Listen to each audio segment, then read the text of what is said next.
Hello friends, welcome back. In the series of lectures on Civil Procedure Code, today we will have lecture on scheme of the Civil Procedure Code. I am Dr. Harsha Suryavanshi, Assistant Professor from Sri Shivaji Law College, Parbhani, Maharashtra. First we will see extent and applicability of the code. The code extends to whole of India except state of Jammu and Kashmir, Nagaland and tribal areas as declared by the state. As regards objects of the code, the object of the code is to consolidate and amend previous laws. In the initial lecture about history of the code, we have discussed the need of the code of 1908, wherein we have seen that there were multiple procedural laws prevalent in the then India. The objective of the code was to consolidate and amend all the existing laws regarding civil procedure code. The next objective is to facilitate justice and further its aids. In any state, maybe welfare state or laissez-faire state, the main function of state is administration of justice. In consonance with that, it is necessary for the state to provide machinery for administration of justice. One of them is making of legislations, and civil procedure code is example of that. Now let us see what are the principles of procedural law. This helps us when we are supposed to interpret the provisions of procedural law. One has to keep in mind that procedural law is always in aid of justice.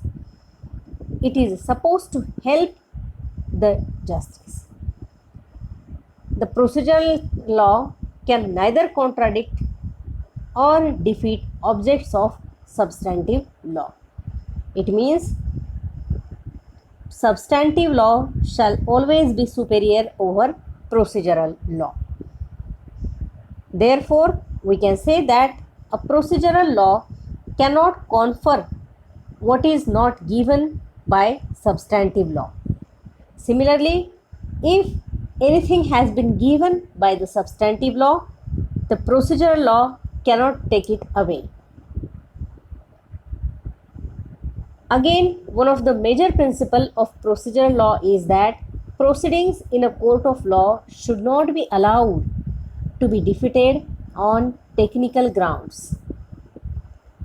While interpreting the procedural laws, the court shall always have liberal interpretation. Now let us go to discuss the scheme of the code. The code is little bit different from other legislations. Here in this code, we can say there are two parts, major parts. One is part of sections and other is of orders. There are 158 sections and there are 51 orders.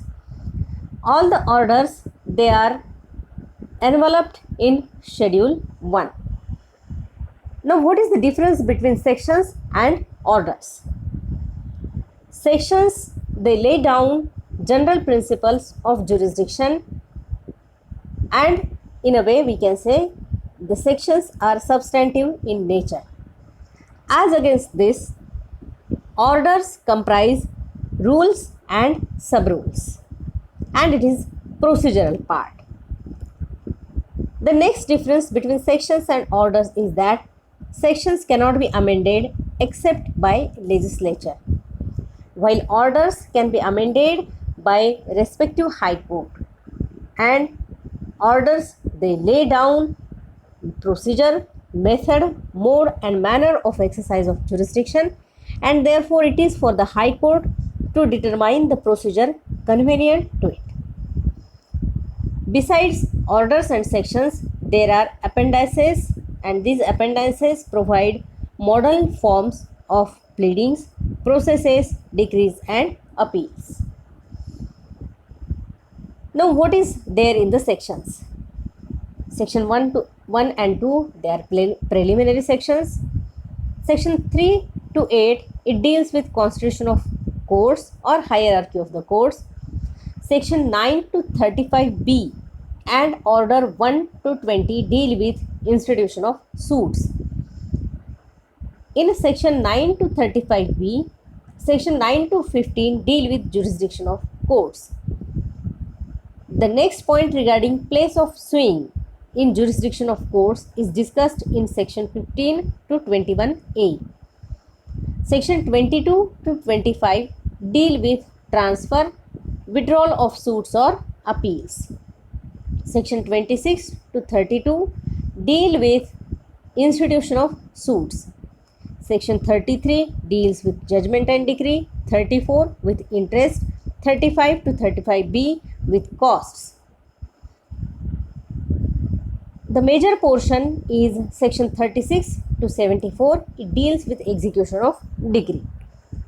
Section 75 to 78 deal with issue of commissions.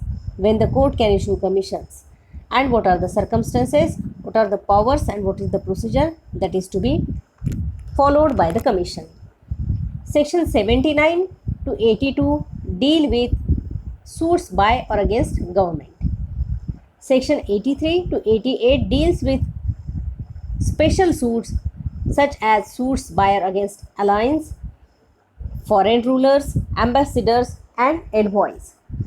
Section 89 deals with arbitration. Section 90 regarding power to state case for opinion of court. Section 91 to 93 deal with public nuisance and other wrongful acts affecting the public. Section 96 to 112 deal with appeals. 113 to 115 section numbers, they deal with reference, review and revision. Now we'll see how the orders have been numbered and how the orders deal. Order 1 to 4 deal with institution of suits. Order 5 with summons. Order 6 to 8, it deals with pleadings. What are the rules of pleadings? What is mean by plaint? What are the contents of plaint? What is mean by WS? And what are the contents of WS? Order 9 deals with appearance and non-appearance of parties and consequences of appearance and non-appearance. Order 10 deals with examination of parties by the court. Order 11 to 13 deal with discovery, inspection and production of documents by which admissions can be sought. Order 14 deal with first hearing, that is framing of issues. Order 14 deals with judgment at first hearing. If it appears to the court that the court can proceed with the judgment, the court can proceed according to Order 15. Order 16 to 18 deals with summoning, attendance and examination of witnesses and adjournments.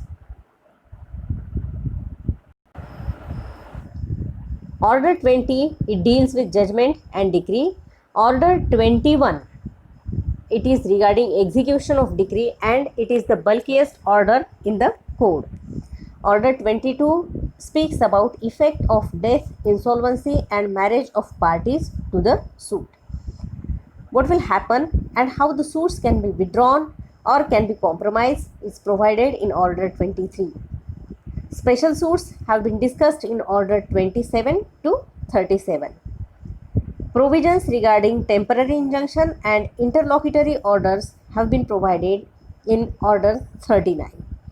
Order 40 deals with receiver. Order 41 to 47 deals with appeals, reference, review and revision. Thank you friends. In the next lecture, we will discuss about new topics.